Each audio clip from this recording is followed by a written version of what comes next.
Breast cancer age group ముఖ్యంగా మనకి perimenopausal age group అంటాము. అంటే దాదాపుగా అన్ని క్యాన్సర్స్ ఒక 40 to 60 ఏజ్ గ్రూపులలో వస్తాయన్నమాట. అండ్ ఎక్కువ శాతం బ్రెస్ట్ క్యాన్సర్స్ 80% నమోదైనవన్నీ కూడా 55 ఏళ్ల తర్వాత నమోదవుతున్నాయి. సో వీటికి కారణాలు ఏంటి? బ్రెస్ట్ క్యాన్సర్ కారణాలంటే ఈ హార్మోన్ ఇన్ఫ్లుయెన్స్ కూడా చాలా ఎక్కువ ఉంటుంది.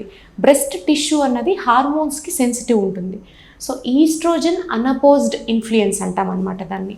ఎప్పుడైతే ఈస్ట్రోజన్ కాన్స్టెంట్గా బ్రెస్ట్ టిష్యూ మీద ప్రభావం చూపిస్తుందో ఆ బ్రెస్ట్ కణాలన్నీ కూడా ఎక్కువ శాతం పెరుగుతూ అబ్నార్మాలిటీస్ని తెచ్చుకొని అవి మ్యూటేషన్స్కి గురయ్యి క్యాన్సర్గా మార్పు చెందే అవకాశం ఉంటుంది.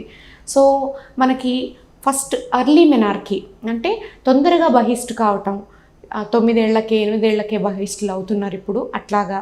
తర్వాత లేట్ మెనోపాజ్, చాలా లేట్గా మెనోపాజ్ 55 తర్వాత మెనోపాజ్ రావటము. తర్వాత చైల్డ్ బర్త్ బాగా లేట్ అవటము. ఇప్పుడు ఎల్డర్లీ ప్రైమీస్ అంటున్నాం, 30-35 ఇయర్స్ తర్వాత డెలివరీస్ కావటము, లేదా పిల్లలు పుట్టకపోవటము, నల్లి ప్యారస్ పిల్లలు పుట్టకపోవటము, లేకపోతే ఇన్ఫర్టిలిటీ ఇష్యూస్ ఉండటము, అండ్ హార్మోన్ రీప్లేస్మెంట్ థెరపీస్ లాంటివి వాడటము. ఇంకా ఏంటంటే కొంత జన్యుపరమైన రిస్క్ ఉంటుందన్నమాట. మనకి బ్రెస్ట్ క్యాన్సర్లలో చూసినట్లయితే 10% వంశపారంపర్యంగా క్యాన్సర్స్ వస్తాయి. సో బ్రాకా మ్యూటేషన్స్ అని అంటాం. బ్రాకా 1 and 2 మ్యూటేషన్స్ వలన ఫ్యామిలీ హిస్టరీ స్ట్రాంగ్గా ఉన్నప్పుడు మనకి బ్రాకా మ్యూటేషన్స్ ఉండే అవకాశం ఎక్కువ ఉంటుంది. తర్వాత రేడియేషన్, చిన్నతనంలో ఎప్పుడైనా వాళ్ళు లింఫోమాకి సంబంధించి కానీ దేనికైనా రేడియేషన్ ట్రీట్మెంట్, చెస్ట్ రేడియేషన్ తీసుకున్నట్లయితే వాళ్ళల్లో అత్యధికంగా 30 రెట్ల రిస్క్ ఎక్కువగా ఉంటుందన్నమాట. అండ్ మనకి మిగతా ఫ్యాక్టర్స్ ఏంటంటే కొంత లైఫ్ స్టైల్ చేంజెస్ కూడా కారణమవుతున్నాయి.